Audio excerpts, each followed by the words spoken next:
Okay, we will start in exactly 4 minutes. I see there's still a lot of people that are coming in to the meeting. Let's give it a few more minutes. Could I just check, Nisal, that my audio is fine? It sounds good, no echo or anything. Yes, Ambassador, it's perfect. Thank you.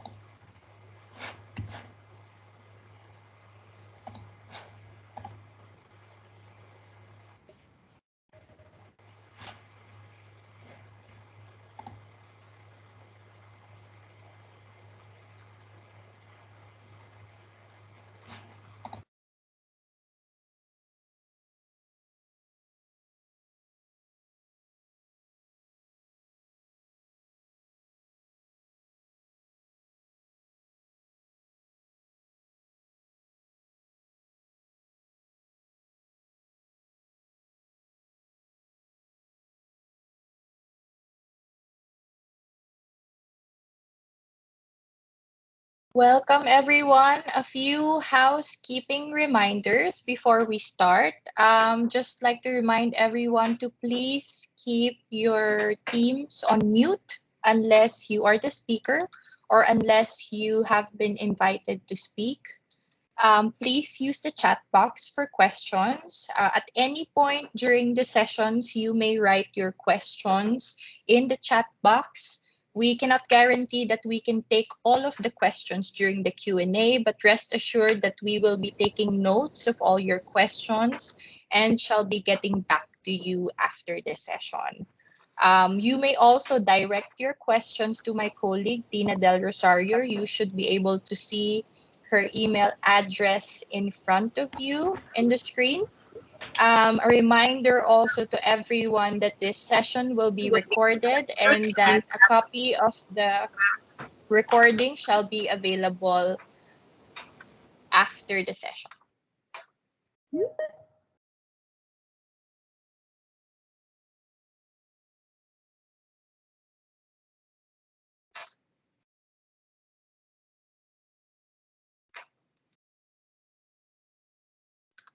Let me just share my screen.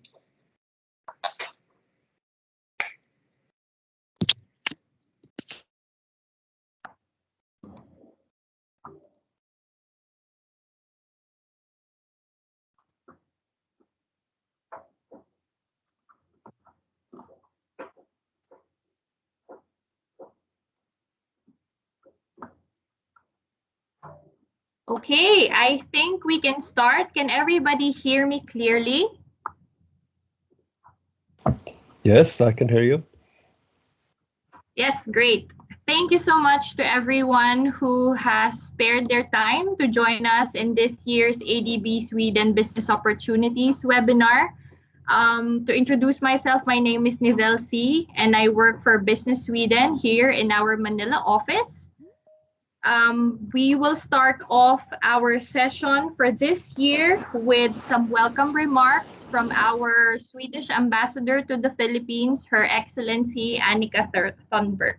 Thank you.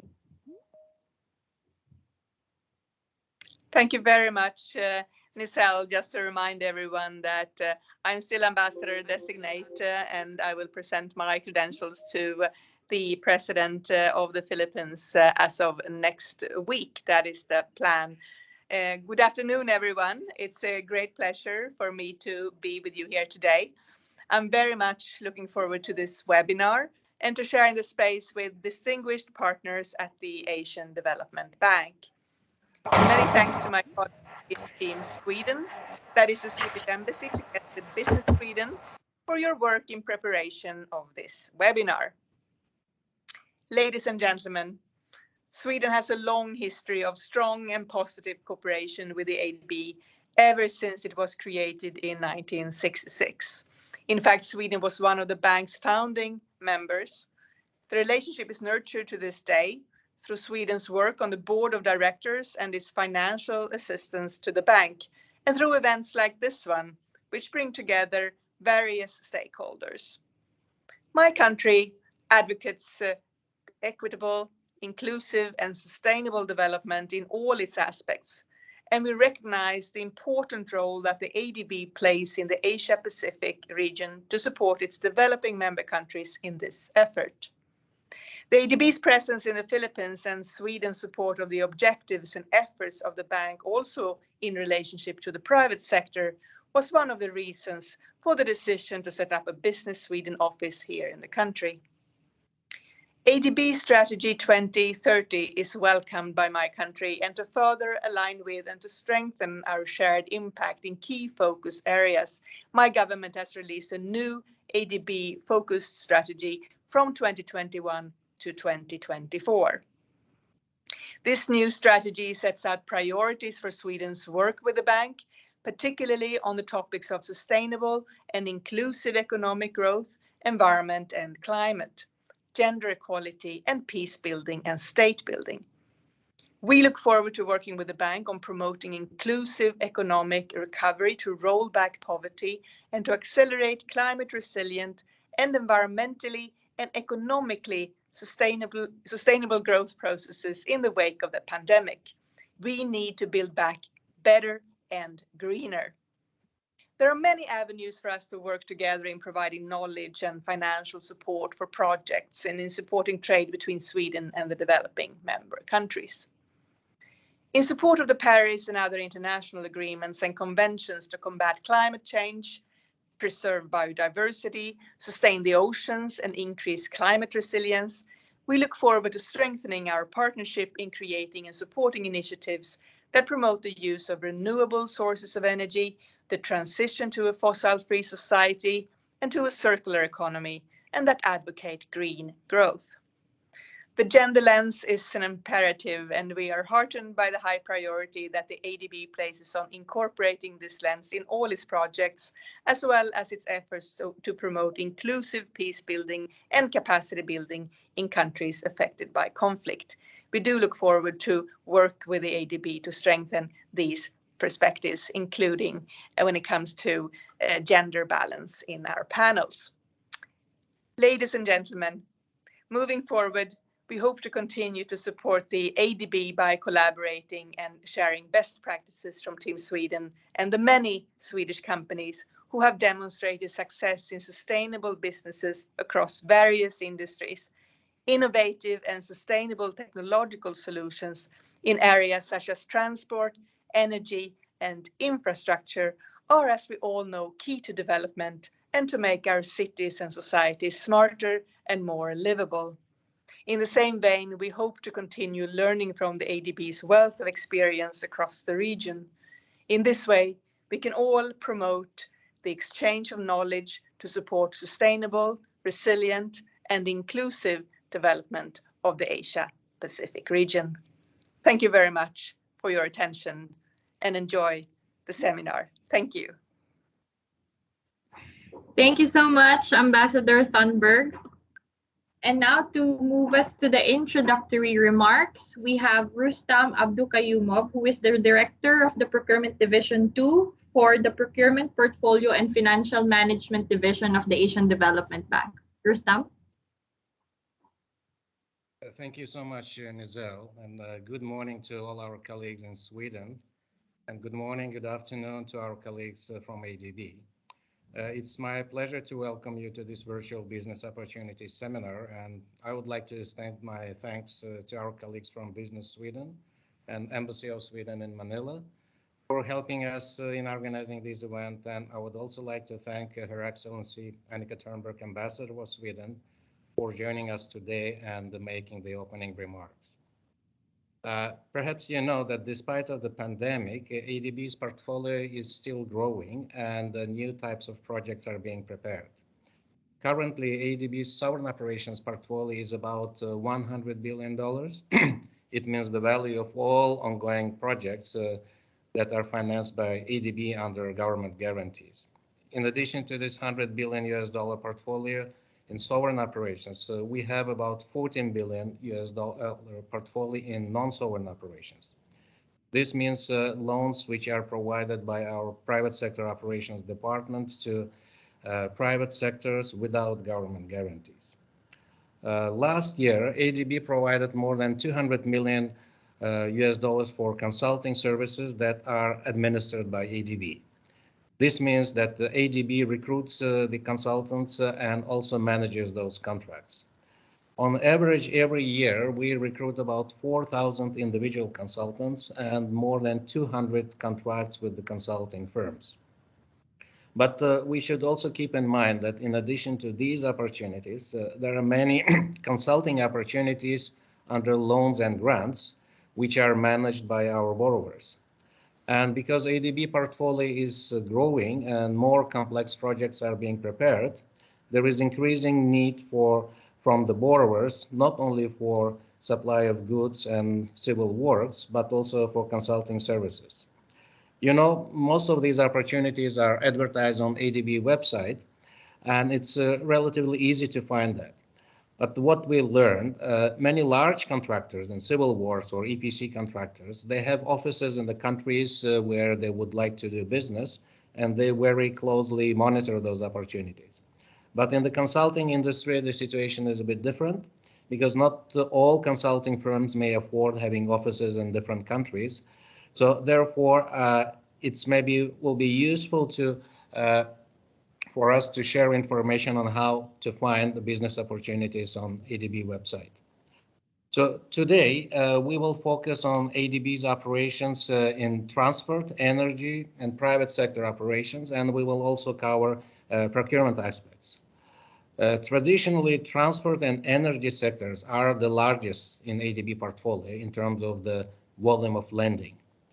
And these sectors are actually very diverse. In transport, we have rural and urban roads, we have highways, bridges, railways, metros, airports, seaports, big tunnels.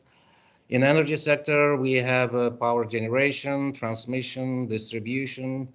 Where a big focus now is on renewable energy, on energy saving, and introduction of new technologies, so advanced technologies like, for example, smart metering. So therefore, because these sectors are very diverse, there is a big range of opportunities in these two sectors. And in the infrastructure projects in general, of course, there are two parties involved. One is contractors, construction companies who build facilities, and also consultants who provide support. What we see lately is that because projects become more complex, borrowers need the consulting support not in the traditional areas as a project preparation and implementation, but also in the more specific areas of expertise, such as detailed engineering design, which we rarely used to see financed by ADB, but now we see more and more projects which finance detailed design. Also, we see a lot of consulting services which are focused on construction supervision. This is where consultants act as engineers on behalf of employers and basically monitor the work of civil work contractors.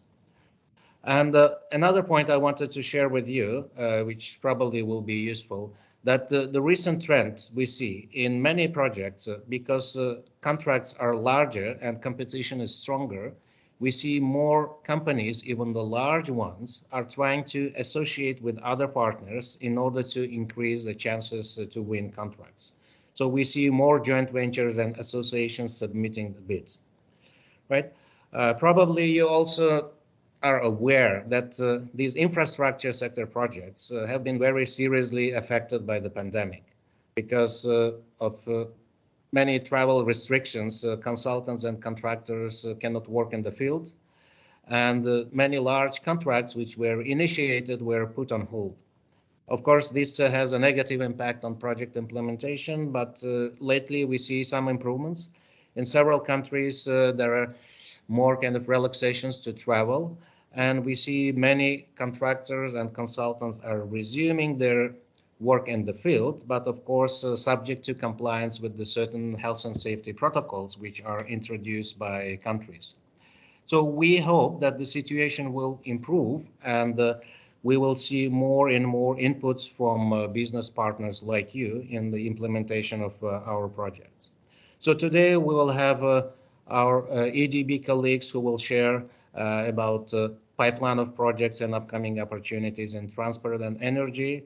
Also in the private sector operations, there are certain strategies and priorities which will be also shared with you today. And lastly, we will discuss about ADB's procurement framework, and we'll provide you some tips on how to find business opportunities and how to prepare quality bids. So life goes on despite of the pandemic, and we would like to continue our collaboration with the business communities around the world, including partners like yourself, because we value this cooperation and the preparation and implementation of ADB projects. So I hope you will find this event today useful, and maybe more importantly for you, I hope that it will help you to win contracts under ADB finance projects. So wishing you a good seminar, and I'll hand over back to Nizel. Thank you very much. Nizel, over to you. Thank you, Rustam.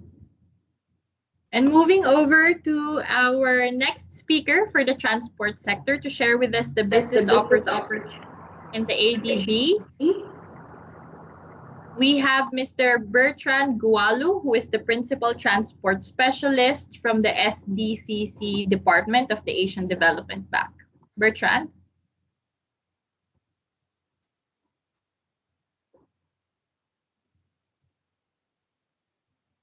Bertrand, you're on mute. Sorry about that. Classic. Yeah, I was thanking you, Nizel. Good morning, Madam Ambassador. Good morning to all, and very happy to be here with you. Just to briefly introduce myself, I joined ADB 10 years ago, a little bit more than that, work in operation, supporting our developing member countries in designing and implementing sustainable urban transport solution. And prior to joining ADB, I worked in a transport engineering firm for 10 years in planning, engineering, and construction supervision. So like most of the ADB colleagues you will see today, I've been on the project implementation side and can easily relate to your perspectives. Next slide, please. So that is how we're looking at the transport sector in ADB when supporting our DMCs and private sector clients. Low carbon, safe, accessible, and affordable transport system and services. We could also add a flavor of efficiency, innovation, resilience, climate proofing, and sustainability of operations and asset. So very ambitious, and the ambitious is what we are going to see on the next slides. So on these slides, we have transport investment by subsector, landing volume, and trends. Transport is a little bit less than 1/3 of ADB sovereign landing volume. The share of each subsector is fluctuating depending on the year. This comes from the fact that we are often financing large size projects, and such projects have huge impact on the share of the said subsector on a given year. All told, road projects are now down below 50%, and it's no coincidence. The intention is to scale up urban transport and railway projects. We can see here the changes in the portfolio breakdown since the early 90s. Urban transport and rail transport are in gray and orange, and again, they are clearly increasing. Next slide, please. So here we see that this increase is continued in the near future pipeline. Next slide, please. Yeah. The overarching targets of the ADB Strategy 2030 is to build a prosperous, inclusive, resilient, and sustainable Asia and the Pacific. And I guess it's no surprise that ADB is getting away from pure infrastructure finance and favors more integrated solutions with high value addition. We have here the 7 operational priorities of ADB strategy: poverty reduction, gender, climate change, livable cities, rural development and food security, governance, and the last one is regional cooperation and integration. The transport sector contributes to all of the 7 operational priorities. And other than the operational priorities, the strategy is looking at value addition through finance, knowledge, and partnerships, including with the private sector. And lastly, promoting innovative technologies, as well as delivering integrated solutions are strong guiding principles. So the main take for you here is certainly that value addition, innovative technologies, and integrating solution. So the take is on that. And in case you, it is a competitive advantage that you have in the sector, it is something you may want to make sure it's part of your proposal and bids and clearly put forward. So here we see that transport really to us is an enabler of development, and this is how it contributes to the various dimensions of the ADB strategy, again with the operational priorities. We also have a strong focus on maintenance and asset management for sustainability, including, of course, financial sustainability. I would also underscore that the climate agenda and all the international agreements, as Madam Ambassador mentioned, are placed at the center of our strategy. There is clearly an increased focus on supporting developing climate-proof projects and resilient infrastructure. Next slide, please.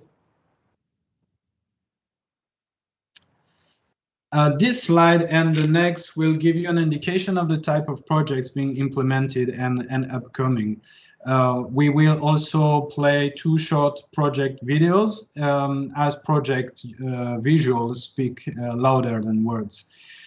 Before going to the project, I would like to mention that complete information on all ADB finance projects and ADB supported project is available on the ADB website, adb.org.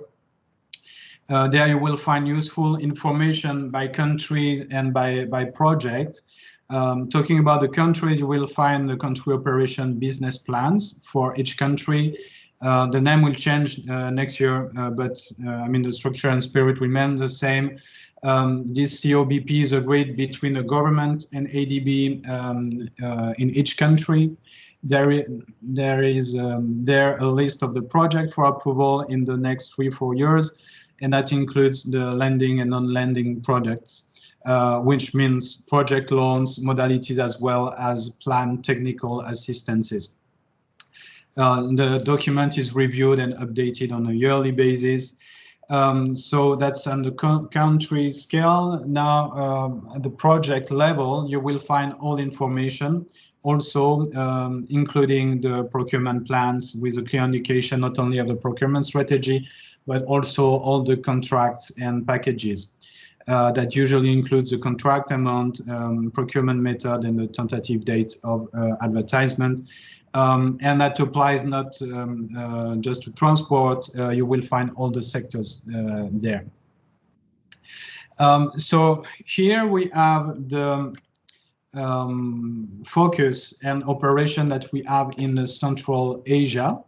We have the CAREX, the Central Asia Regional Economic Corridor Program, that is strong in supporting roads and railways. We are looking at developing new infrastructure, rehabilitation of infrastructure.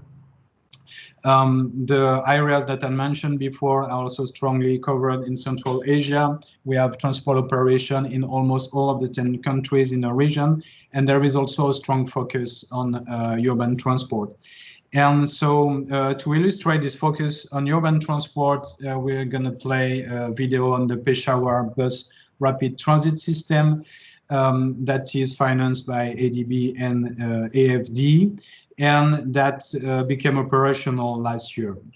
I think we can go to the next slide and play the video, the project video, please.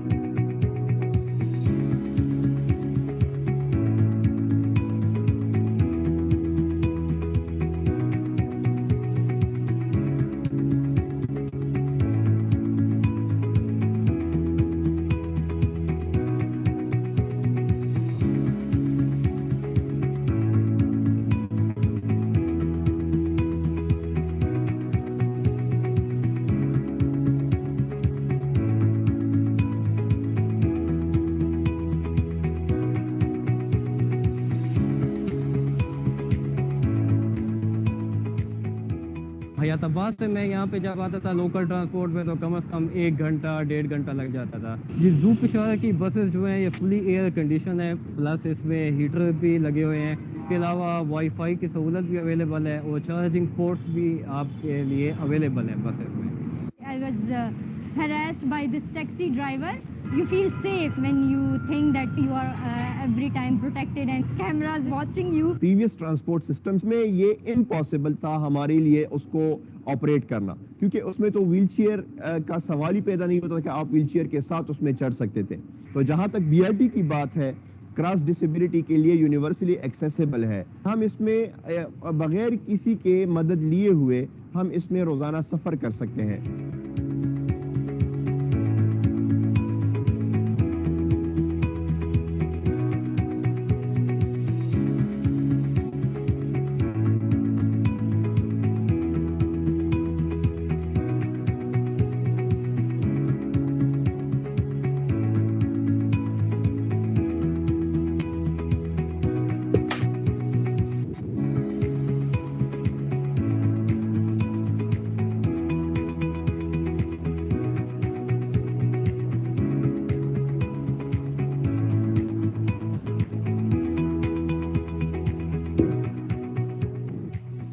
Nowadays, if you ask anybody in Peshawar, and the Peshawar BRT is something they will be very proud of talking about it. It creates a lot of quality food passes. It has new energy efficient street lights. It provides much clean passenger vehicles, and it generates a much nicer environment. In terms of urban mobility, the system encourages people from all walks of the life to use the public transport, and it's really changing and transforming the city.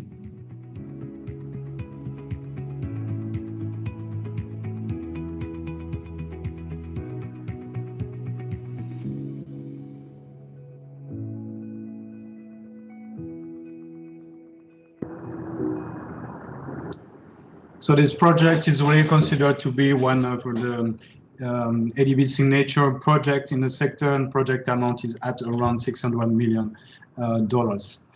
There will be a lot to say, of course, but I think the video is somehow self-explanatory and show you the type of what we mean when we are talking about integrated approach. Next slide, please.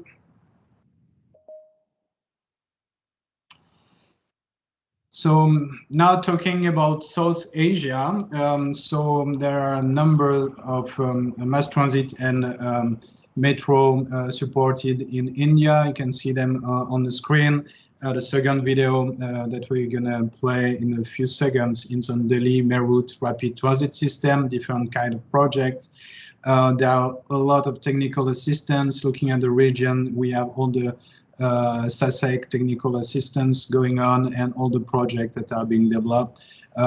We'll not present all of them, and again, if you're interested by these particular countries, the information is available on our website. Next slide. And so we are playing a second video, nice and short, and so the Delhi Meerut rapid transit system is also considered one of the signature projects that ADB is supporting. Please play the video.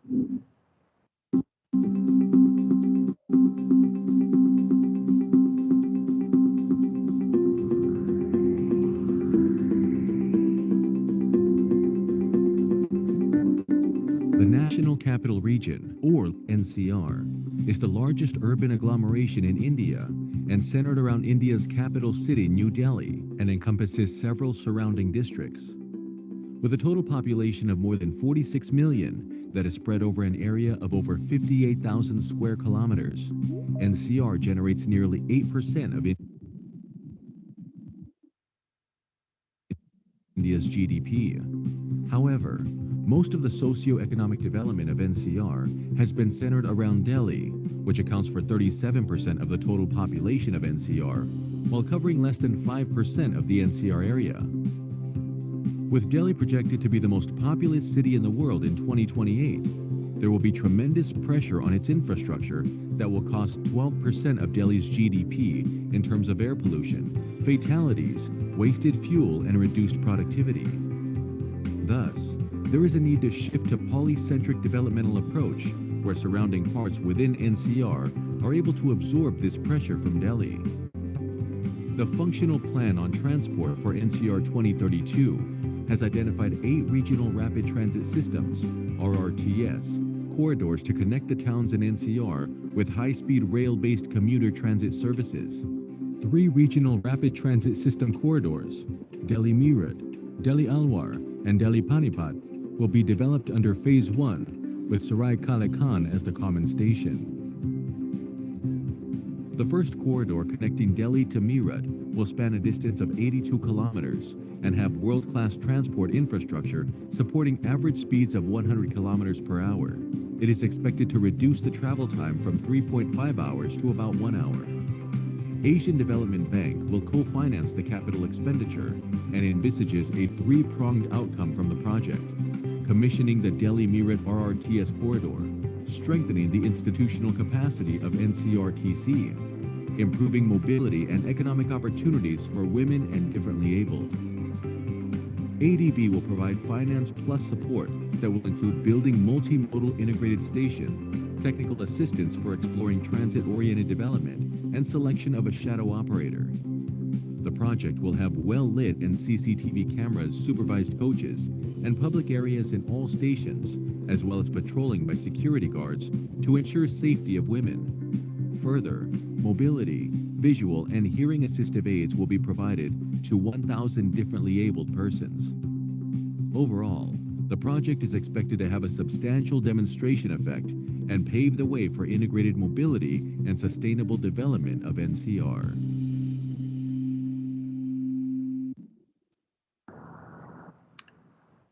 Next slide, please.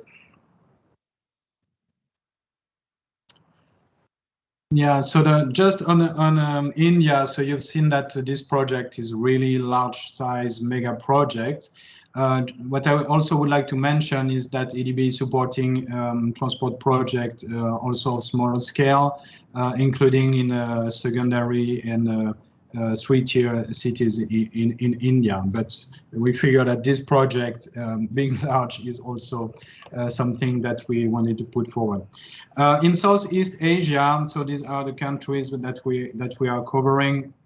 We'll not go into the details. Interestingly, we also have some so-called PPP projects in transport, whether it is in the Philippines or in Thailand. So we are really looking at tailored projects, tailored to the context and the particular needs of the country. Next slide, please.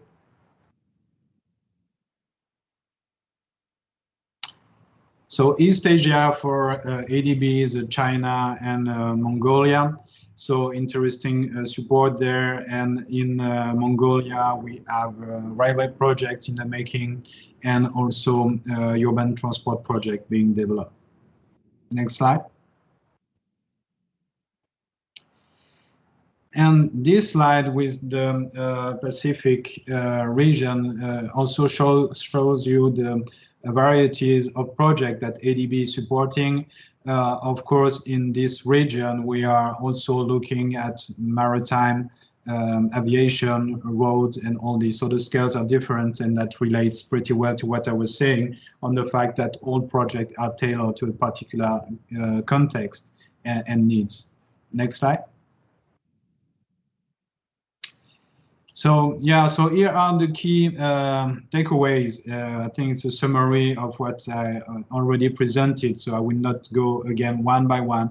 But in a nutshell, there is an increased focus on innovation, knowledge, integrated solution, and sustainability of assets.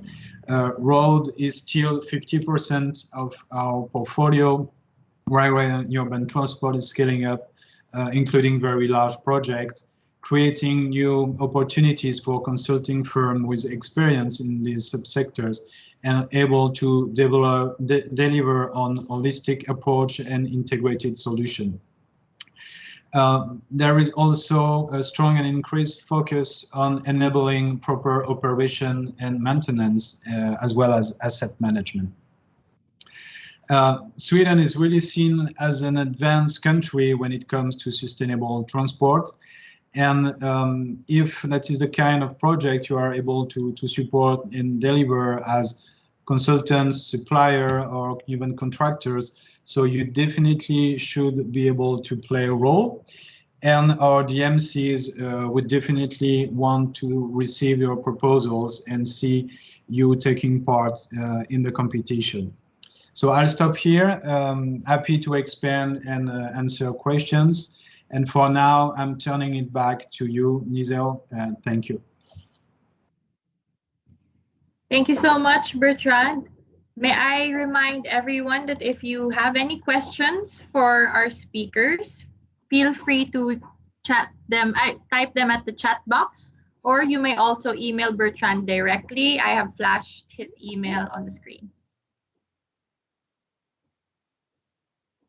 And now moving over to our next speaker to talk about the energy sector, we have Dr. Ki-Yung Nam, who is the Principal Energy Economist for the STCC Department of the Asian Development Bank.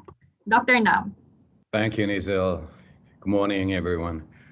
I'm pleased to have this opportunity for do the presentation on the energy sector operations of the ADB today at this Swedish BOS.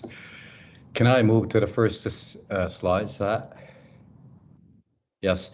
So energy sector operations, we are strictly following this guiding principle, three guiding principles, so to say. One is to mostly increase the deployment of the renewable energy and energy efficiency. So we call renewable energy and energy efficiency as a clean energy development or clean energy operations that we do. So this is to reduce the carbon footprint from the energy sector. And also not only this renewable, but also the integration of the advanced technologies, and as well as the innovative business model and financing instrument, and creating the kind of enabling environment in terms of legal or institutional framework. So these are aligned with all this global commitment to universal access and climate action, which is like a SDG goal 7, 13, and as well as the Paris Agreement NDCs. And then also to the ADB strategy 2030 with the 7 operational priorities. Next slide, please. This is what Bertrand already mentioned about the 7 operation priorities. And this shows that how the energy sector through the energy operation can support or contribute to the individual operation priorities of this 7 operational priorities. Next slide, please. So when we look at this aggregated from 2011 to 2020 in terms of the annual average share, that we have, so to say, for the ADB lending, we have about 22% of the energy sector operations. And from the total energy sector lending or operations, that more than 53% is on the clean energy development, while the almost 50% or slightly less than 50% is on the transmission and distribution and others. And since 2016-17 that we introduced this climate mitigation financing, so to say. So from the climate mitigation financing, mostly the energy sector, it is climate mitigation operations investment, but we are looking at also the climate adaptation aspects as well. So from the climate mitigation financing, 60% is renewable energy and energy efficiency is 39%, mostly on the supply side, but we are also looking at the demand side as well. And then some of this just less than 1% on the fuel switching to the cleaner fuel. Next slide, please. So when we look at the ADB lending and, on this, so roughly that, we see that, energy sector had last year about 4.2 billion investment. And then from there, we have slightly less than 2 billion on the climate financing, climate mitigation financing. So which we already achieved our target, so to say, internal target of the 2 billion, well, already in the 2011, but last year it went down, and as well as 2018, and it is slightly going up now, and then we are expecting that will grow further. Next slide, please. So in terms of energy sector lending by sub-region, that we see that, energy sector is mostly in the last year that operation taken place in the South Asia region, followed by the Southeast Asia, and also slightly, little, but the thing is that the private sector operation is increasing in the energy sector portfolio. Next slide, please.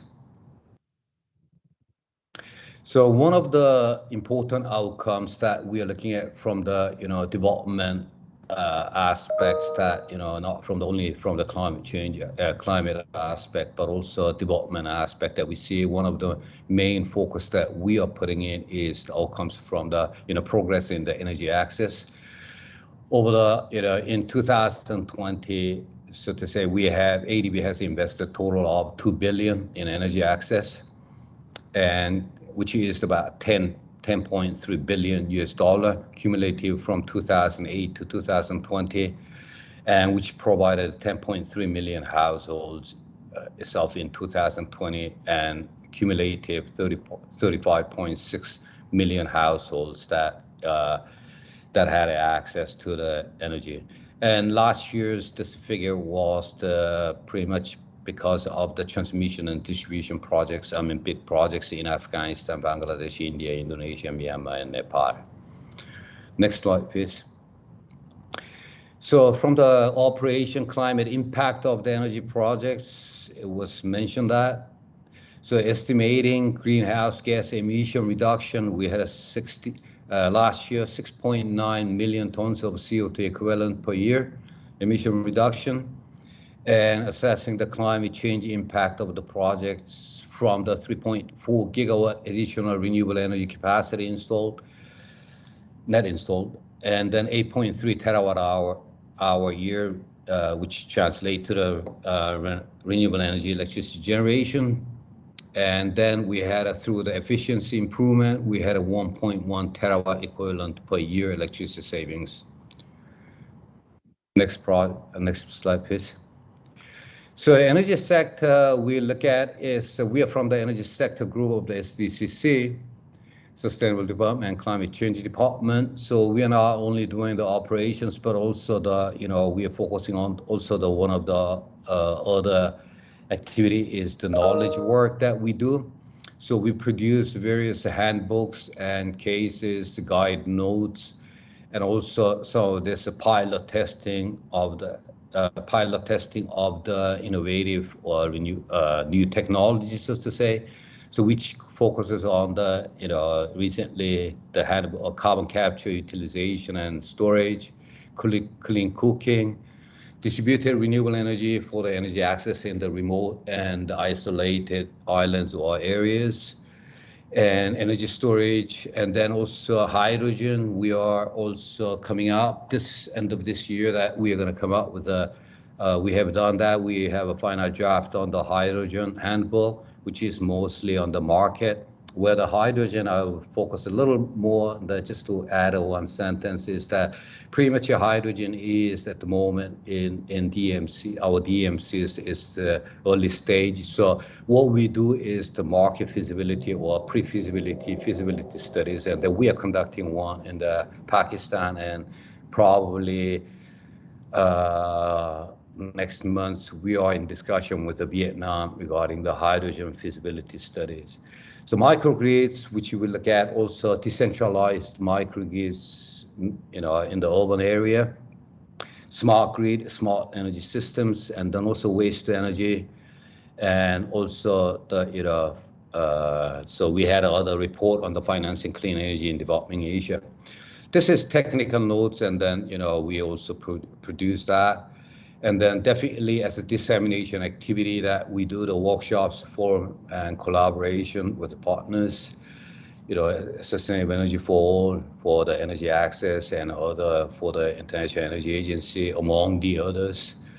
And then we are kind of doing one of the most highlighting or flagship event is as you may aware that we have every year in June, second week of June, that we have Asian Clean Energy Forum, where we used to have in the physical forum about 1,500, 1,600 participants, and then over the past 2 years, this year in June and last year, we conducted this forum virtually, and then we had about 3,500 participants joining this, participating in this Asian Clean Energy Forum. Next slide, please. Yeah, and when we look at the projected energy sector lending this year and the next year, that we just repeat that we had a 4.2 billion portfolio in 2020, and itself when we look at that clean energy, which is renewable energy and energy efficiency, that 48% and 52% in the T&D. And then this was there was some challenges that due to the COVID-19, so that field work constraints, so we could not really go too much of that in the 2021. But we still think that in 2021 and 2022, that until next year, that average energy sector lending is around the 5 billion per year, where the clean energy represents about the 40 to 50. We try to do it about 50% of the lending. Next slide, please. Yeah, these I will not go into the details of that, because the presentation material, I'm sure that you can get that. These are this page and the next slide that we are showing over the next 2 years, until 2023. These are the indicative, so to say, clean energy projects which is in the pipeline, covering from all the different regions, from Afghanistan, Bangladesh, from Central West to South Asia, Southeast Asia, as well as East Asia, and also next slide that we have also Pacific countries as well. Can we skip that? Next slide.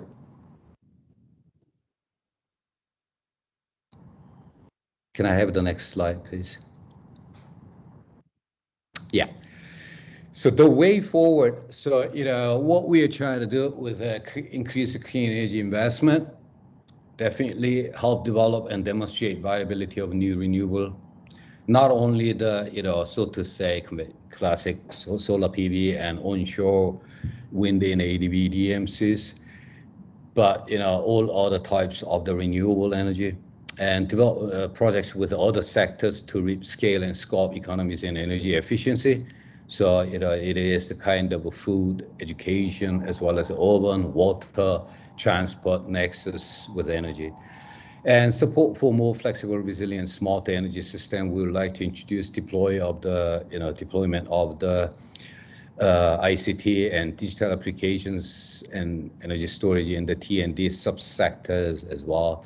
And then, we'll work on very much on the strengthening the, multi-sector approach.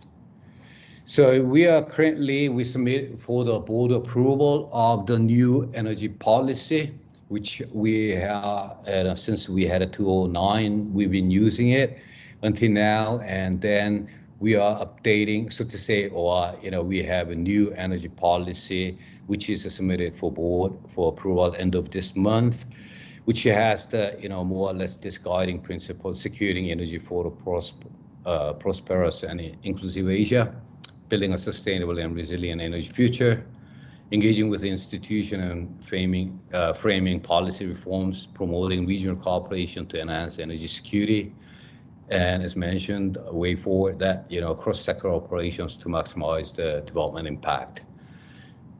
And I think with that, I will stop here, and I'm happy to answer any questions at the end of all the presentation. Now I will turn over to Nizal for the next presentation. Thank you. Thank you, Dr. Nam. As mentioned earlier, if you have any questions, please type them in the chat box, or you are free to email Dr. Nam directly or myself and Tina. Now I hand over to our next speaker, who will be talking about the Private Sector Operations Department, Mr. Juan Pablo Martinez Molina, who is the investment specialist from the PSOD Department of the Asian Development Bank. Thank you very much indeed, Nizel. I'm very pleased to share our work in the private sector with you all, the Swedish companies reunited today. Thank you to Madam Ambassador Designate, Embassy of Sweden and Business Sweden for organizing this BOS with the ADB Business Center. Next slide, please.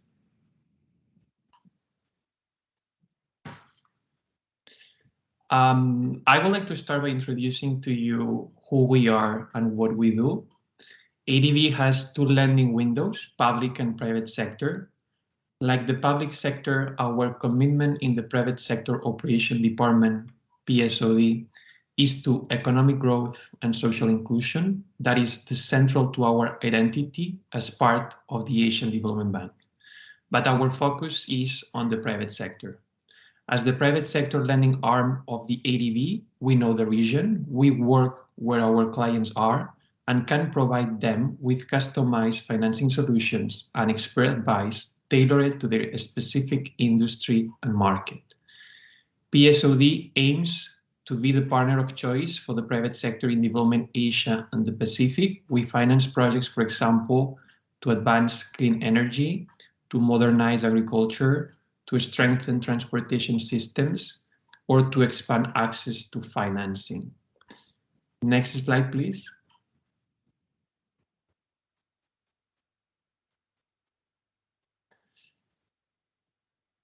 So here you can see all of the sectors we cover. In particular, in infrastructure and project finance, PSOD is focused on the following core sectors of operation, representing almost 40% of our portfolio. This would be energy. This is power generation, transmission and distribution, renewable energy, transport, roads, ports, railways, airports, telecommunications, water, that means both water supply and also wastewater treatment, and also urban infrastructure, municipal infrastructure. PSOD has got two teams devoted to private sector infrastructure. The Infrastructure Finance Division 1, PSIF 1, undertakes projects in Central and West Asia and South Asia, while the Infrastructure Finance Division 2, PSIF 2, covers East Asia, the Pacific, and Southeast Asia. I belong to PSIF 2. I used to cover Indonesia, and I currently oversee the People's Republic of China and Mongolia. Next, please. This slide shows you all deals signed in our territories in the last decade, from which I have selected a few for my case studies today. So we can move to the next one. Yeah, so this is the first case study that I have selected. This is our first COVID immediate response in the infra sector back in the early days of the pandemic. We were asked whether ADB could help China Gas finance natural gas for new hospitals that were hastily being constructed to meet the growing demand for beds. Our assistant is currently helping cover short-term financing needs and also enhance the resilience of cities like Wuhan City to continue the fight against COVID-19. Next, please. The second case study is ADB's first private sector power project in Mongolia. This project is not only an important milestone for investment in IPP projects, so independent power producer projects, in the country, but also reflects our philosophy in helping put developing Asia on clean energy path by supporting clean and renewable energy projects in our development member countries as they decarbonize their power systems. Next, please. The third case study may have been the coolest project I have worked on during my time at ADB so far. That's ADB's first satellite financing to expand internet access in Asia Pacific. There's also a nice video on the website. I should have done like Bertrand and also display that video, but you can easily find this in our website. ADB's involvement helped here secure the necessary financing for this highly developmental project. The benefits of connectivity are life-changing, as you know, from access to information, financial services, to healthcare and education for many remote communities in the region, and particularly in the Pacific Island. Next slide, please.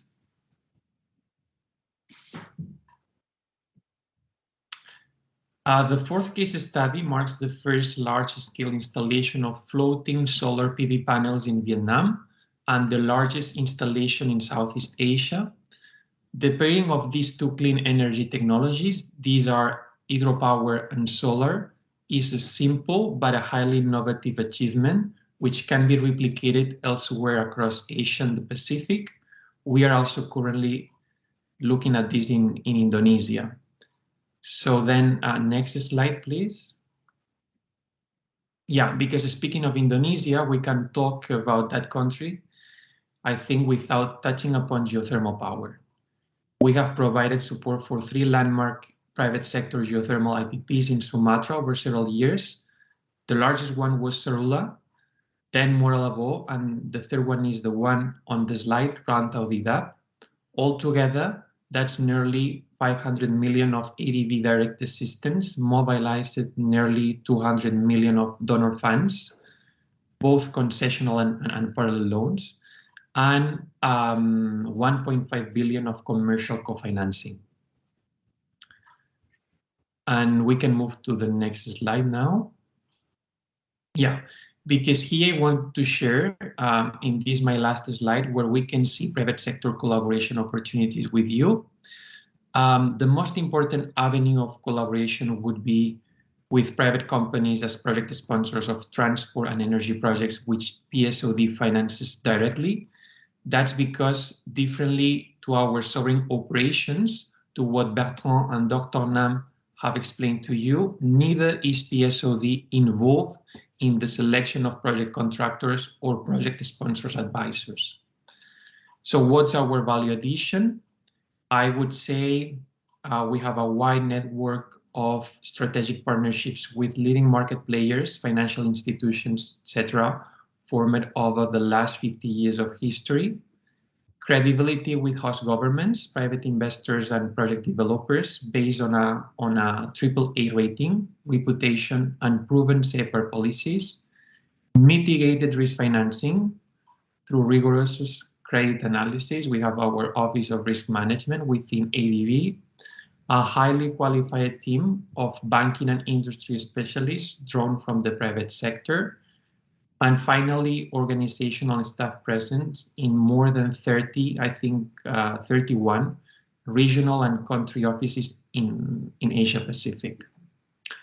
And that's all from me. Thank you very much for your attention today, and over to you, Nizel.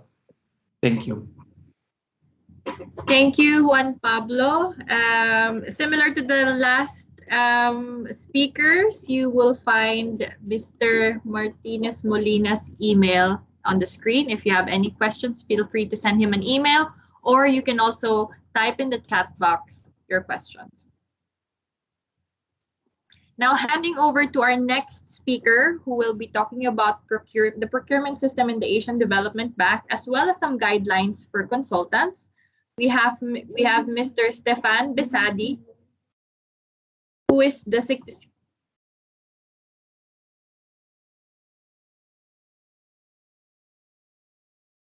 So we have Stefan Besadi, who is the senior procurement specialist of the PPFD of the Asian Development Bank. Stefan. Thank you very much, Nizel. Good morning, good afternoon to everybody. I'm very happy to be with you and to continue the presentation of my distinguished colleagues regarding ADB opportunities. And I will focus more especially to the procurement framework of ADB. Stefan, sorry to cut you. Were you sharing your screen? Yes, I am, I think. Do you see it? Yes, but we see the Microsoft Teams instead of the presentation.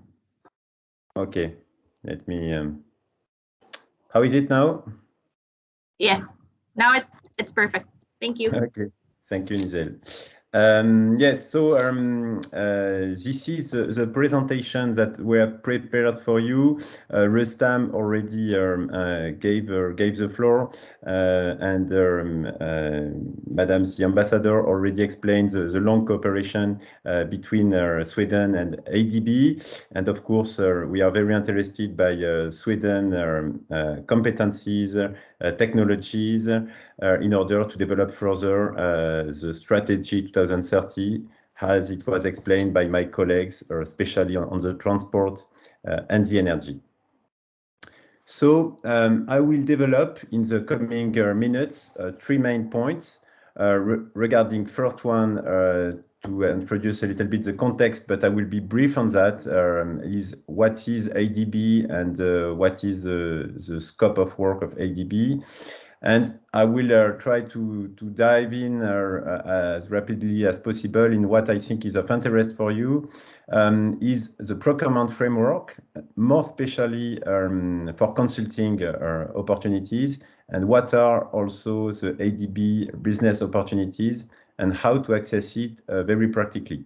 So again, this is a session to help you, so don't hesitate to ask any question in the chat box, and we will answer with Rustam, and if we cannot answer now, we will answer after the event, but we really address all the questions.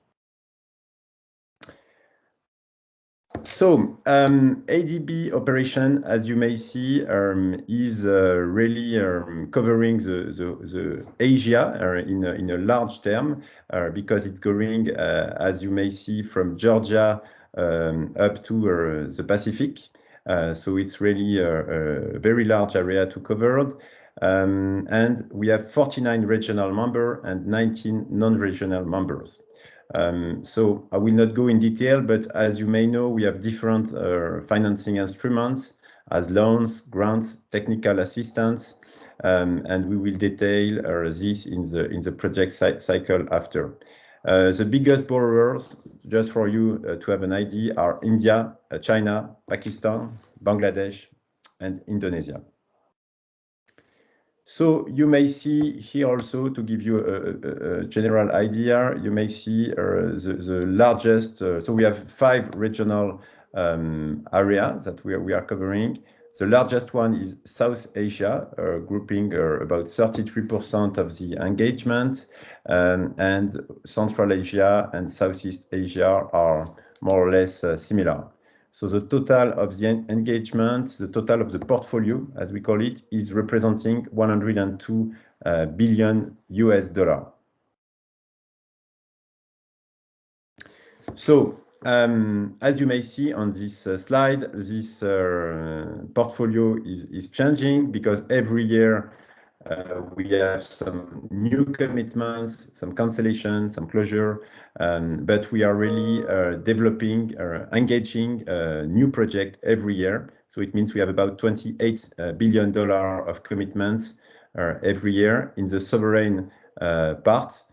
And also we have, as it was presented just before me by Pablo, we have also non-sovereign engagement for about $4.5 billion US. So regarding the sectors, you may see on the right of the screen the largest sectors, and you may see that there was quite some change compared to last year.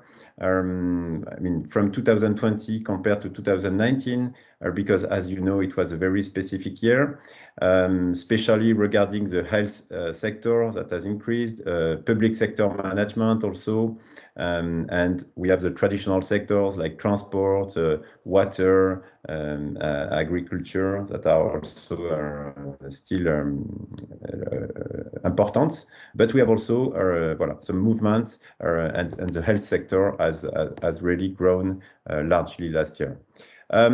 We have also, you need to know that we are also reporting now according to the strategy 2030, as it was explained. So if you look at our annual report, you may see that we are also now reporting according the 7 operational strategy that I will not describe here, but you can see it in our annual reports.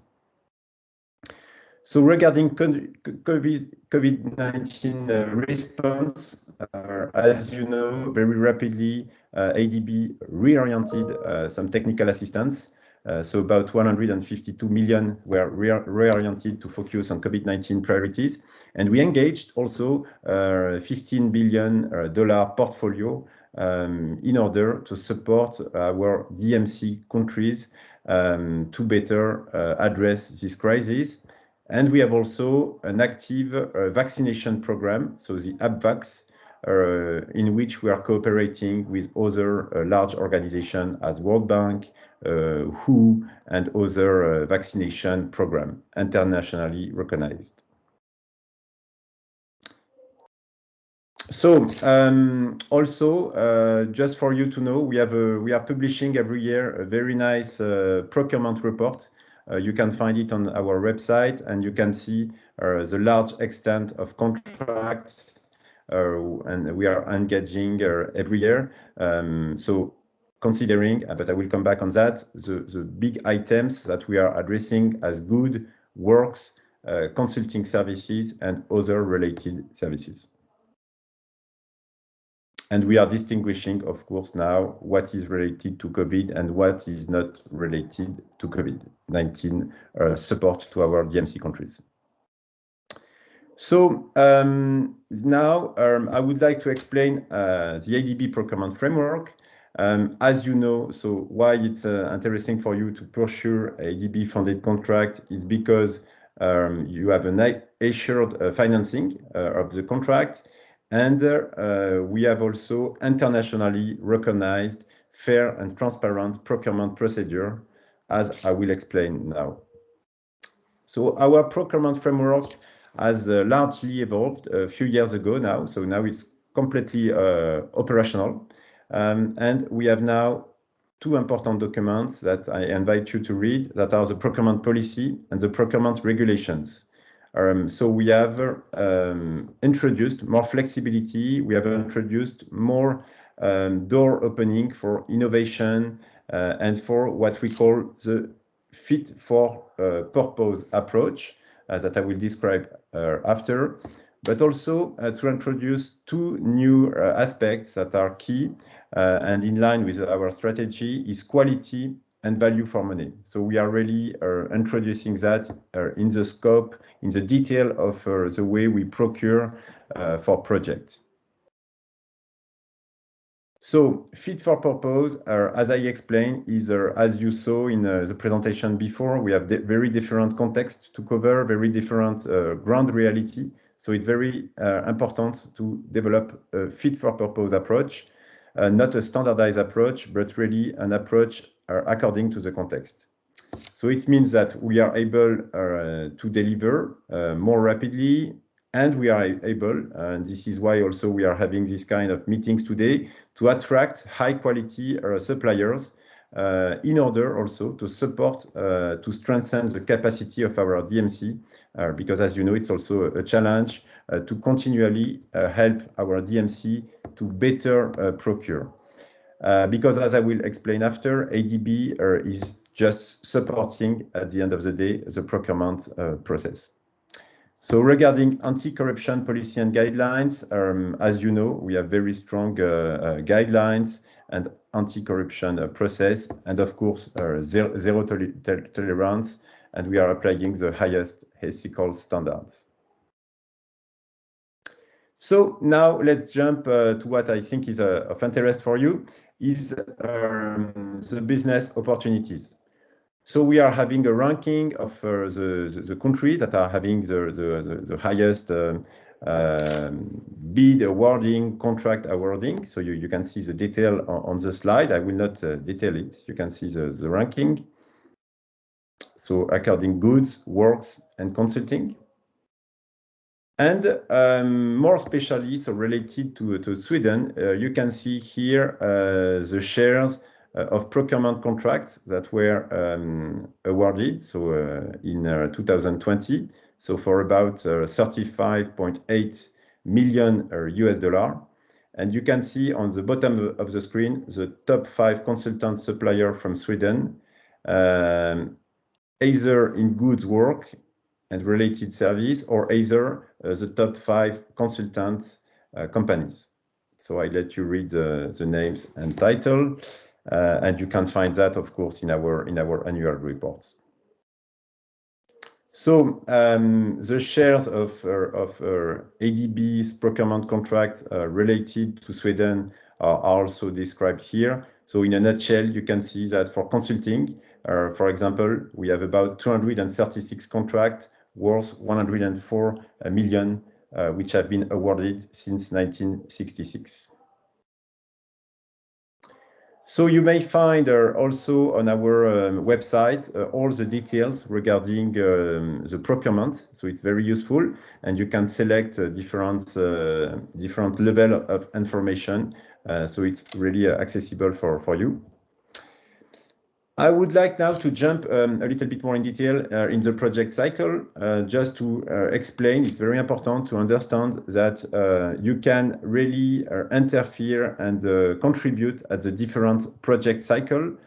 So you may see, I understand we have today maybe different individual consultants. So individual consultants can really support the project cycle at different stage. And of course also consulting firms and individual at project preparation stage, when we are really preparing the partnership, the strategy with the country, up to the evaluation stage.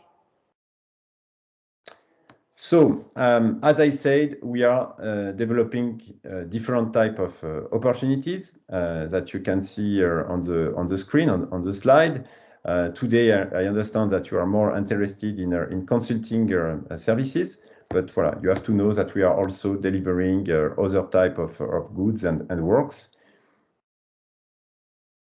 And as I said, it's important to understand that the borrower is really responsible for procurement of good work and services. So we are here under TA. We may select and recruit a consultant, but it can be the borrower also. And we review the procurement activities to ensure that the financing are used in accordance with what was agreed. But except for some specific case for TA, so what we call the TA is the technical assistance, it's really, there is no contractual relationship. The contractual relationship is really between you and the executing agency. So we have a large procurement framework that we are developing very regularly, and we are introducing also innovation in the evaluation criteria, in the threshold, in the procurement of local procurement, in order to also improve the way we do the national advertising of the procurement opportunities. And as we said, we are also introducing more flexibility with more fit-for-purpose approaches as design build, operate, EPC. So we are really developing a full range of procurement modalities and also guidance notes that you can find on our website. So I would like just for you to have in mind that regarding the administrative preparation of the bid, we very regularly find inconsistencies in the bidding. So we just remind you that it's very important to have this different step of checking and preparation review. And voilà, I would like maybe to spend a few minutes, a little bit more in detail on the procurement of consultants. So you may know that we have three different type of consultants. So first, the firms, the individual consultants, and what we call the staff consultant, because they are hired directly with ADB staffing budget. So we have also two different main type of recruitment, so national or international. And you may see that depending the country of the consultant, we may have some restrictions that have been again modified to introduce more flexibility recently. But still, we have some restriction depending if we consider firms or if we consider individual applying consultants. So regarding the firm, our consultant basically start with detailed TOR and budget. So they are very often introduced at concept stage, at project preparation stage. And we are developing the normal recruitment process in order to arrive finally at the negotiation where we have a preferred bidder, first rank bidders, and we negotiate with him in order to go to the contracting and management phase. That is also very important for us. We are not stopping at the recruitment phase, but we are following with our EAs until the contract is implemented and finalized. So regarding the main method to recruit, so you may know that we are mainly using quality and cost-based selection, but not only, because we are also, depending on the case, using quality-based selection, consultant qualification selection, fixed budget selection, least cost selection, or direct contracting. So depending on the case, we are again in this fit for purpose concept. We are really developing the best fitted in the context methodology. Again, just to give you salient points on the recruitment. So we advertise all opportunities. We publish the shortlist. We may ask full, simplify, or biodata regarding also the context. We use standard bidding documents. We may, so I know there were some questions on that, but we may use conformance-based TOR or output performance-based TOR that are also very interesting. We may use time-based or lump sum. That are also very, I mean, personally, I like it, where we really introduce what the outputs of the TOR should be. And we have also so different advertising, so depending if it's ADBTA or EA system can be also used for loans and grants. And finally, member eligibility, debriefing, ADB review. So for you to have in mind that we may have some requirements on member eligibility. We always debrief and we always give explanation on the way the recruitment was conducted. And we have a review, as I said before, for the global quality of the recruitment. Now, so for individual consultant recruitment, so we'll dive also a little bit more in the process. So first we need to establish the need. That of course the qualification should be aligned, but also the experience, the regional experience is really very important. So we detail the TOR in line with the budget. We advertise, so we have a minimum number of days to give you enough time to prepare. We shortlist, so we rank CVs, we select 3, we negotiate, and with the first rank, we finalize the contract selection and in order to start the project. And again, the contract management phase is also very important for us until the contract is signed, but also during the implementation stage. General points for you to have in mind. So first, it's very important to consider the individual consulting opportunities. We sometimes may want to have firms, but also individual. We really rely a lot on individual. Very important to understand the project context, to understand what are the expectations of the project. Very often we see very general, very generic expression of interest. So it's very important to really explain how you understand the project context. What is the background of the project, how you can contribute to that, what is your experience in different situations, who can be the partner who can add value, and also what is the cost of doing business, because sometimes we may have issue once the project is implemented regarding tax if it was not well prepared, well understood before to apply and to bid for the project.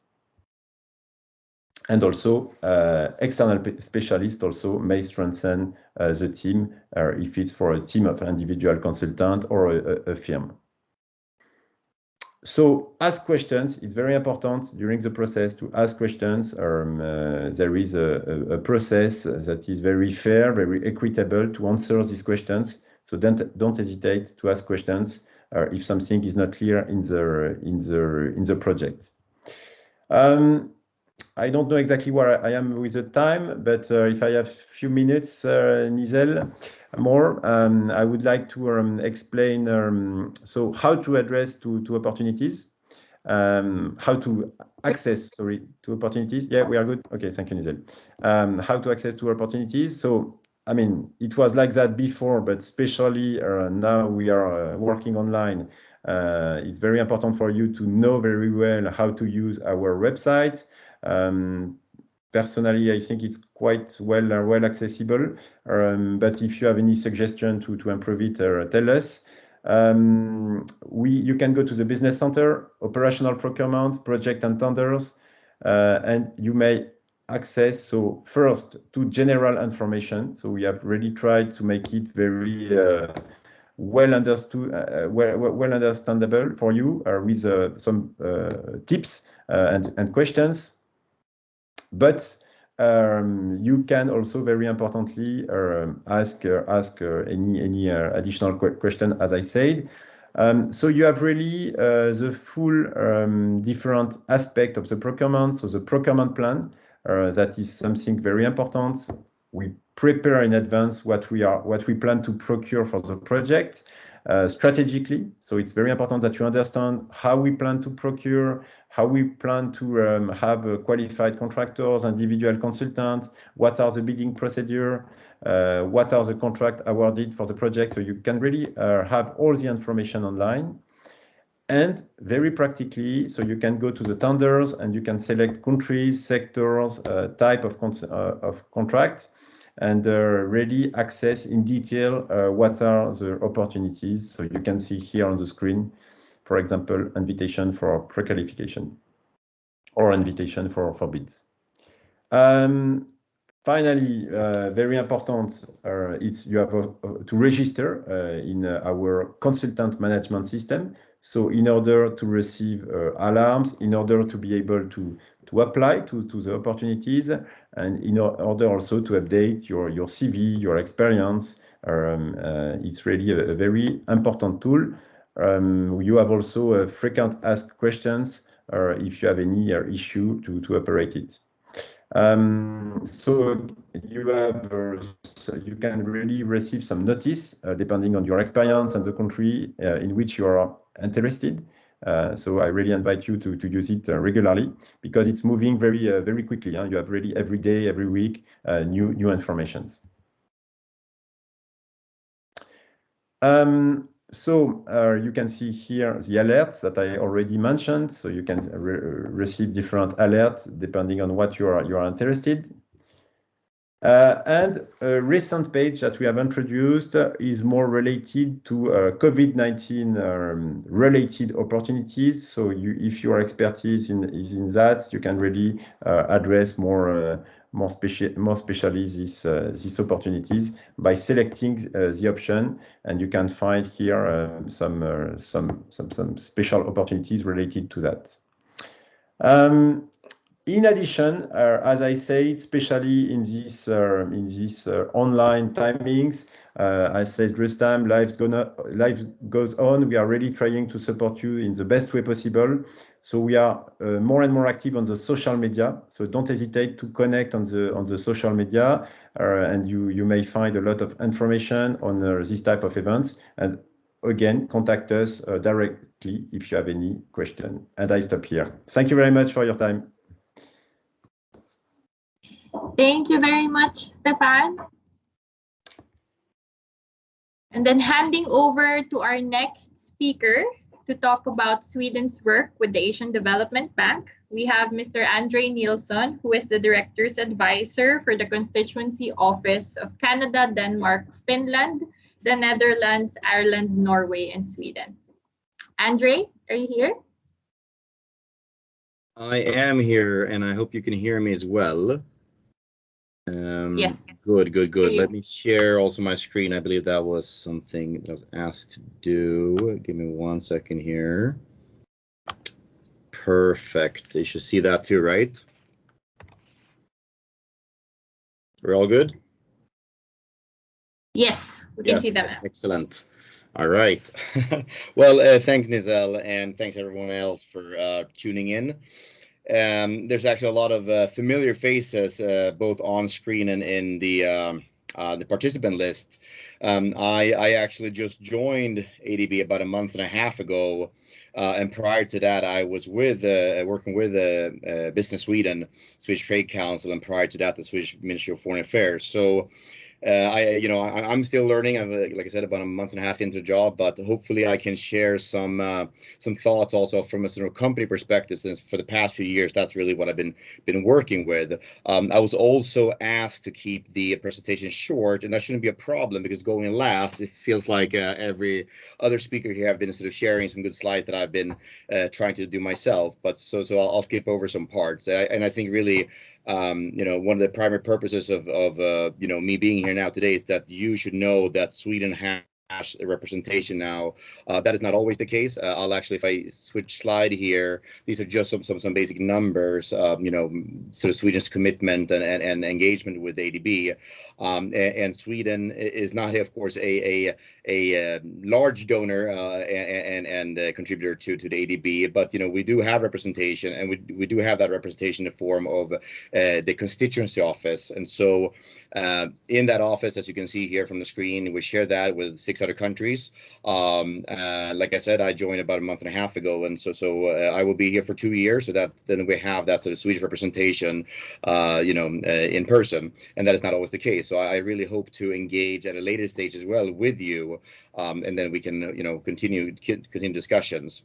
So today, just briefly just covering some stuff here. Again, a lot of the speakers have been doing it already, but then towards the end, I would like to just share my points in basically, I mean, how to engage and think from a company perspective. So with that, let's see here. I mean, I think this slide has already been shared, to be honest, showing sort of, where the Swedish sort of procurement wins. I think it's very clear that actually most of it is sort of coming from some goods, and so yes, there's some consultancy services, but a lot of it is coming from sort of Swedish suppliers. Being new here, but the sort of nationality by origin, the kind of distinction there is that really by origin is really, as you see, a larger number, and that is really where sort of things are manufactured, whereas nationality is sort of where the sort of company or so is incorporated. So there's a distinction made there, but again, I think that the overall message take away here really is, I mean, Sweden has been very strong when it comes to sort of a supplier of again technologies, and so that is something where you can see there again showing a little bit here slides that were shown before. Perhaps no surprise, ABB, a company we're very proud of in Sweden, and again they are heavily engaged and have done quite well. We are, as you can see, a little bit less represented here than perhaps we would like to be. Again, top consultants, same as I think was shared before. Again, obviously a lot smaller than on the supplier side. I think going to the next slide, some of these numbers are relevant here. I think, again, they may have been shown before, but I think it's the important takeaway here that you can see that Southeast Asia is the largest share if you look at ADB in terms of commitments. And I'm saying that that's relevant because I know that Team Sweden with the embassies and with the Swedish Trade Council has perhaps even more sort of, on the ground representation and abilities really to then engage with companies and really going to work with everything from stakeholders of the national governments to, of course, the resident missions by the ADB. So again, looking at those regions is relevant, I think. Same thing looking at the sectors, of course, there's a big shift from 2019 and 20. Transport used to be a lot bigger, that has gone down. But again, if you're looking at these different sectors, you can see, I mean, a lot of them are where Swedish technology, Swedish companies, we do have a lot of, a lot of cutting edge technologies.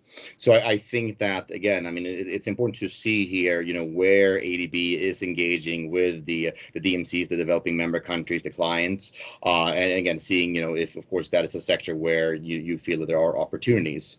So again, I think that is something to take with you. Now, really, again, I just kind of want to tell everyone, that I'm here and I hope to go, engage going forward. But so I would like to rather leave you with some thoughts that, I have from my own side, coming from the Swedish Trade Council, but also from engaging with my fellow colleagues here, European colleagues, and asking them a little bit about sort of, European companies, even broader than Swedish companies, European companies, and what I'm hearing, and my takeaway is that, we are not as sort of, we have the technologies oftentimes, we have the know-how, but really, we are not engaging in the right way, and it might be because we don't really know, or we think that it's too hard, but we should be perhaps a little bit more aggressive, given that the very strong commitment that the ADB has, and again, seeing the growth and development of the region. So I think, my advice, I mean, going forward here, again, I mean, I'm very thankful for the Team Sweden, I mean, the embassy, the Business Sweden having sort of set up this, and of course my ADB colleagues for this webinar. My sort of suggestion would be to really, again, engage with Team Sweden, and do so with a long-term perspective. I mean, this will not be something where you just go and win these procurements, just like that. I mean, it takes time to build up the trust with the bank, as what I've heard before, and then all my colleagues here at ADB now are saying is that, you cannot just engage with the headquarters. You have to do this on the ground. You have to engage the rest of the missions, and I think one way really, again, to do this is to really look at your market fit. I mean, look at the market. Where do you have interest? Where do you believe you can grow? And in parallel to that, you engage and you see what, ADB and, perhaps even the World Bank, what they are doing. And don't just look at saying, where do you have projects with ADB? I mean, it takes time. And so look at where you believe that you have a sort of competitive advantage. See where you can, as a company, engage with the countries, because it is the national government that decide, together with the rest of the missions, of course, where the focus is before it comes to, board for approval. So again, my takeaway is think long-term, engage locally, and again, being, having access to Team Sweden is a great advantage, because you have that government hat, if you will, so you can get a lot of access, a lot of good information, and really learn, more in depth about the projects that are being sort of developed. And again, I mean, main message perhaps is be patient. So with that, really, Nizelle, I know that I promised to keep it short, and so I will do so. I think with that, I will leave it here. My email is on the screen here. I'd be happy to kind of follow up with companies that are interested in discussing further. And like I said, I think, again, you should probably first reach out perhaps to Team Sweden. But again, my email's here, and I'd be happy to discuss with you going forward to see how we can help you get more competitive in procurements and more engaged with ADB. So with that, Nizelle, I'll leave it back to you, and thank you very much for everyone for joining in.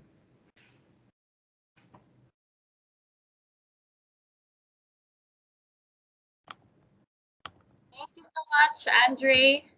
And thank you so much for all of our speakers who have joined us today. I now move over to the question and answer portion. I see here that we have a few questions that have been brought up in the chat box. I also see one hand raised. Maybe we can start with that first. Mr. Hans Orn, you have a question?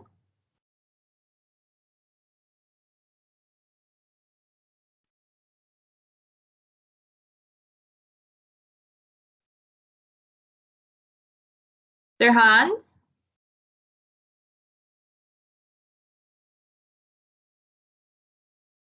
Okay, let's come back to Sir Hans Orn later. A first question, and I think this goes to you, Stefan, from Carrie Sundin.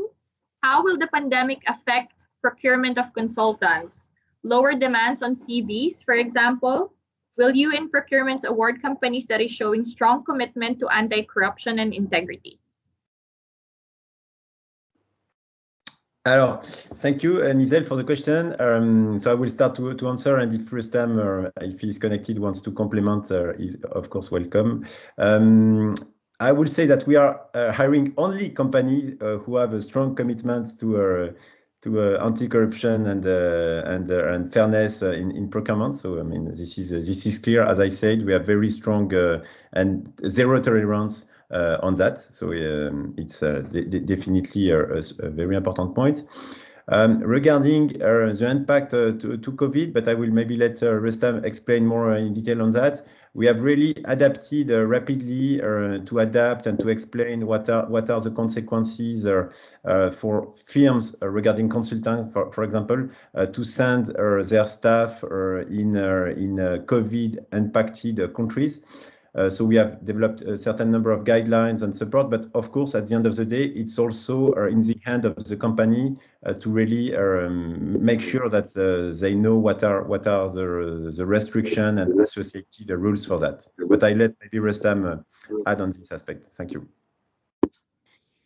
Yeah, thank you, Stefan. Maybe I will add a couple of points on that. Basically, recruitment of consultants has not been affected by the COVID because we continue posting advertisements and we are looking forward to have more contracts with the consulting firms. What was affected is their ability to work in the field. So therefore, since the COVID started, we engaged with our regional departments and the borrowers, basically telling them that to the extent possible, the terms of reference should focus on providing inputs remotely. Right, because it was not possible to travel physically. But now we would allow travel to certain countries depending on the situation with COVID in those countries.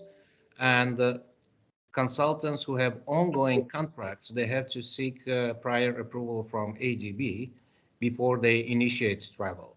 Right, because we have to understand how many staff are willing to travel, for how long, whether their counterparts in the country are available for face-to-face meetings. And also recently there was a kind of new topic raised that even in our countries of operations, if there are no restrictions to travel and no quarantine requirements, apparently those countries might be in the orange list or some other list for the countries where consultants are based. And they, upon return to their home countries, they may need to stay in quarantine. But this is something that the firms have to think for themselves because as you perhaps know, ADB does not cover this kind of medical insurance. This is all covered by the consulting firms. So they have to be fully aware of possible implications, how much that would cost before agreeing or disagreeing to travel to any specific country. But we see quite a lot of countries have relaxed the situation, I mean, with travel, and we hope that we will continue working with the consultants and at some point we'll come to business as normal. Thank you. Thank you, Rustam. And I think we have another question here that I can direct to you. Do you have something like a vendor registration to participate in any opportunities for COVID-19 related supplies in particular? Okay, I can take this question. You see, we do not use the term vendor. This is maybe very common in the private sector, but in ADB's terminology, We have suppliers of goods, right? Then we have consultants, and we have contractors. Contractors, those who do civil works and say, turnkey contracts. Then, as maybe you would recall, I mentioned in my opening remarks that we have X number of consulting services which are directly administered by ADB. So if consultants are willing to work under ADB administered consulting services, this is under technical assistance or maybe staff consulting in some cases, then they have to be registered in consultant management system, which is managed by ADB. Without that, they simply cannot submit their expressions of interest. But this applies only to ADB administered consulting. Then we have consultants who are hired by borrowers. Borrowers do not have that CMS system. They can still request ADB to use CMS for advertising those opportunities, but submission of their proposals are done independently through whatever system that those borrowers have. If they require registration, in some countries, yes, they require. In most of the countries, they do not require registration. But to receive, say, the documents from the borrower, perhaps they will have to log in to the government website, and this is where they have to provide some minimum details of the company or of an individual. Regarding suppliers and contractors, first of all, ADB does not sign these contracts. These are all contracts to be signed by borrowers, by executing agencies with suppliers and the civil work contractors. Normally, we do not require any registration. And you will see in many countries, there will be a government website from where interested suppliers or contractors can download bidding documents free of charge. All the invitations for bids will be published there. So there is no requirement for downloading. In some countries where they use electronic procurement system for all kind of procurement, then they will require all potential bidders to register on that electronic procurement system, and they will be given a passcode in order to submit their bids. But that you will have to double check. I mean, all interested parties will have to double check with the particular executing agency, which basically publishes invitation for bid. Thank you.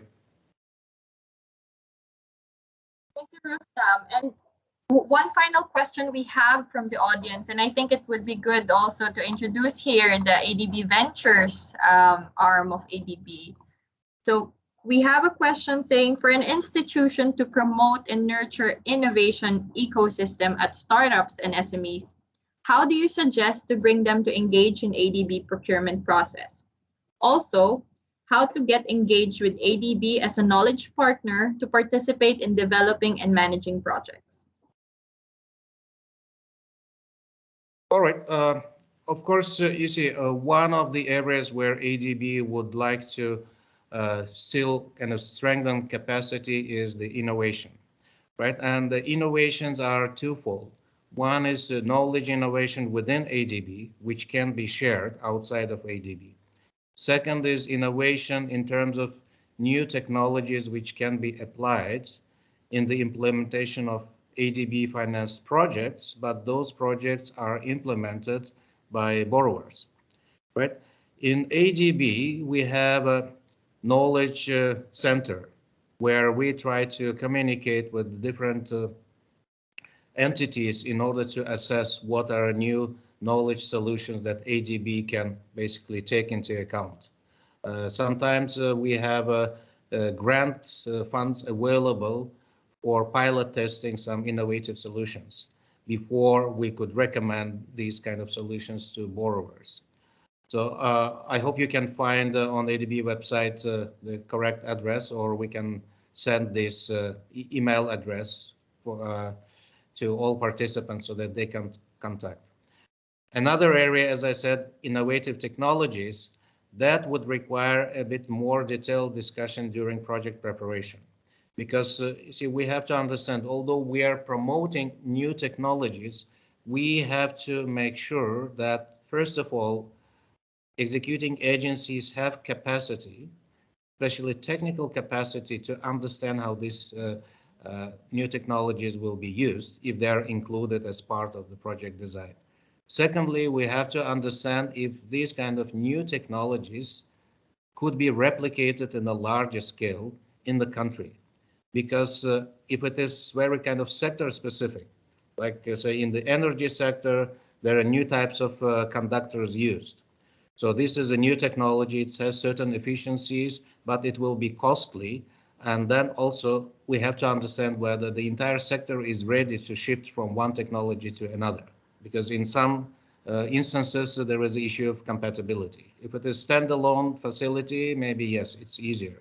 But if we are talking about a broader scale, we have to understand whether it's feasible, right? And also, I think in other sectors, mostly say in the water sector, in the urban sector, we are trying to introduce building information management systems, which basically monitor different parameters of the building in terms of temperature, energy saving, harvesting rainwater, basically forecasting, or not forecasting, having some sensors to prevent from flooding, etc. This is being pilot tested in different countries, and if there are similar technologies which may be used without very kind of detailed assessment, I think those who have those technologies, they have to engage with the sector specialists from ADB so that they take into account when they prepare concept notes for new projects. I would say that would be the most kind of feasible approach to basically share the new technologies, and ADB would then consider how to include this in the particular project design. Thank you. Very much, Rustam. And I believe we have a final question here Maybe from our initial. Nizal, sorry, just to add one quick word on, as said Rustam, so to complement, we'll send you the partnership report. There is a partnership report where there is, I don't remember the number, but there are really hundreds of official partner of partnership with ADB. So it's really something very important to develop the technology. And also what is usually done, if you have some ideas to present, we do some like blue bag or brown bag, and you, as said Rustam, you can contact the sector specialist to introduce your technology. And as said also the previous director, sorry, I forget his name, but who was speaking, you have to be patient.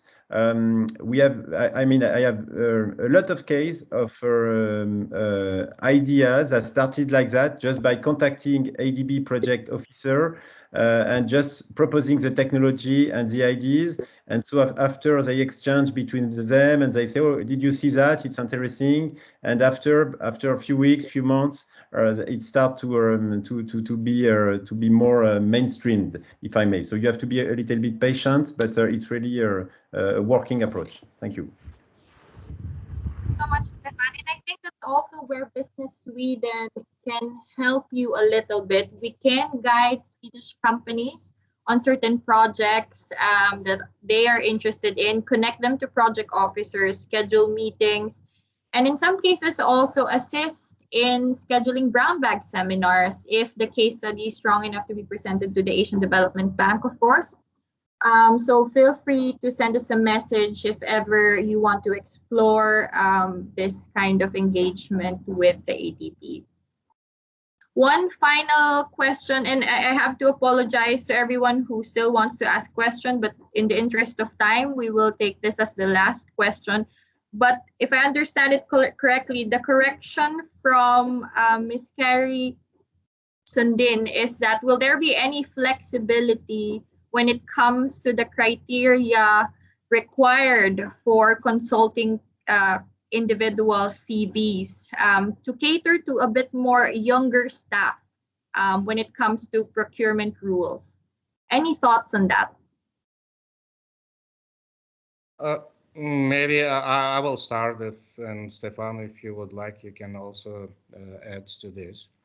You see, we have a standard format for CVs to be submitted by individuals if they compete for individual assignment or for firms when they have a team. Of course, they have to submit CVs. These are uniform. It's not difficult to complete those fields in the CV templates, but the question is about more, I think, years of experience and qualification. Right? We do not have this kind of approach whether we will limit certain consultants because of age or other factors, right? So we're clear-cut minimum requirements. And we are trying to make sure that those minimum qualification requirements are not restrictive. So we are not asking in the terms of reference that the individual has to show 30 years of general experience and say 25 years of specific experience related to assignment. We normally limit this to 10 and 5 years because first of all, if we show a longer experience requirement, then it will be a bit restrictive. We'll have less qualified experts. But secondly, if we use the minimum of, say, 5 and 10 years, it still provides a basis to select from those who submit CVs. But this does not mean that all potential candidates will those who have only 10 years of experience, they will submit, right? There will be still some experts who are more experienced, and we will evaluate based on that information. Regarding team leaders, that's actually a very good point. And I just wanted to share with all consulting firms that we see very often consulting firms are given less scores and they're losing in their bids because team leaders basically had no experience in team leadership. You see, when we require a person to demonstrate experience in team leadership, it is really experience in managing teams. It's not sector experience. The person may have 30 years of very technical experience and he or she is a perfect expert, but if he was not able to demonstrate that he has managed successfully a team of X number of staff, of course, the competitive kind of position of that CV will be much less than if you compare with others. So for team leaders, we would definitely need to have at least, I don't know, it will be specified in the terms of reference, but few years of experience managing teams, and that has to be kind of substantiated by real examples of 1 or 2 or maybe 3 contracts where that particular person was managing teams. But otherwise, we are open to all ages. We don't have any restriction or on age or sex or any other things. So we just assess based on the information provided in CVs, and then the strongest will get the contract because we are focusing on quality also. Thank you. Thank you so much, Rustam. As a reminder to everyone, if you still have any questions, please don't hesitate to send myself an email or to my colleague Tina or to the rest of the speakers. Now, to give us some conclusion for this event, we have our Trade Commissioner for Singapore and Philippines and also our Market Director for Southeast Asia, Mr. Emil Akander from Business Sweden. Thanks a lot, Giselle. Thank you for that. I think what's been said in those discussions is that for quite some time now, Team Sweden in Manila has recognized that the Asia Pacific region is a highly dynamic one, but also an emerging one, and I think has a significant potential for trade and investment, and not the least where we believe that we can support a more inclusive growth, even if we understand that the short-term recovery for our Swedish industry very much lies in the home markets of Europe and the US, but we of course want to assure that we don't lose momentum in the next 15 to 20 years at the growing markets. And if we don't take that step today, we will most likely lose out in the long term. And I think this comes back to very much the sectors that we have heard today now in terms of transportation infrastructure, energy infrastructure, but also other areas where I believe Sweden has large potential to contribute to this economic development in this part of the world that we act in. And I think impact is, after all, one of the core values from Team Sweden and what we strive to maximize the impact in our work to support Swedish enterprises. And obviously, as André and colleagues shown, I think there's good work being done by Swedish industry, but the most is yet to be done though. And there's room for improvement and growth. And hopefully in that sense, we hope from Team Sweden to be able to support more Swedish companies to work with the Asian Development Bank. And I think, as was mentioned by the ambassador earlier in her introductory words, the ADB has been at the forefront of multilateral cross-border efforts to support development in the wider region. And I think your work with governments and private sector creates an important platform for many different organizations to contribute, not only the industry.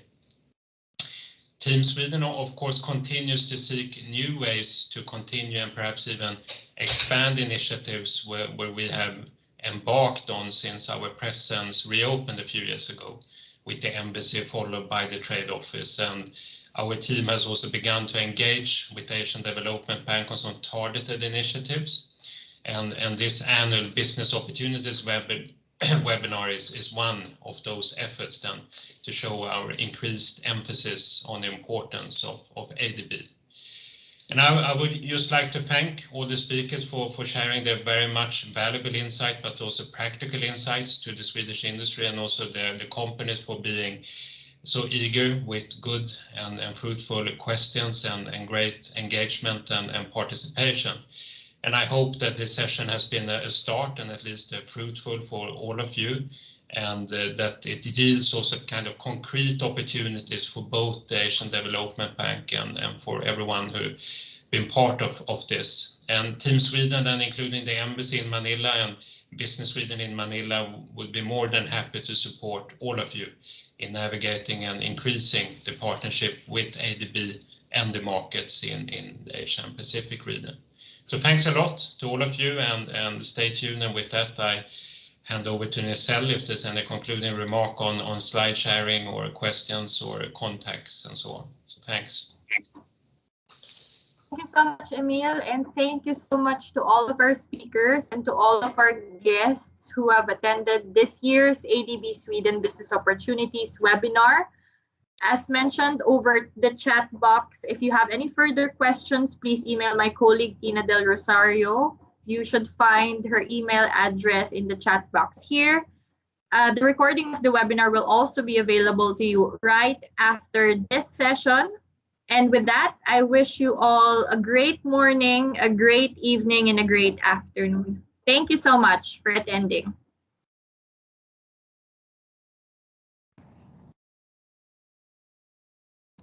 Thank you. Thank you, Nizel. Thank you all. Goodbye. Thank you so much.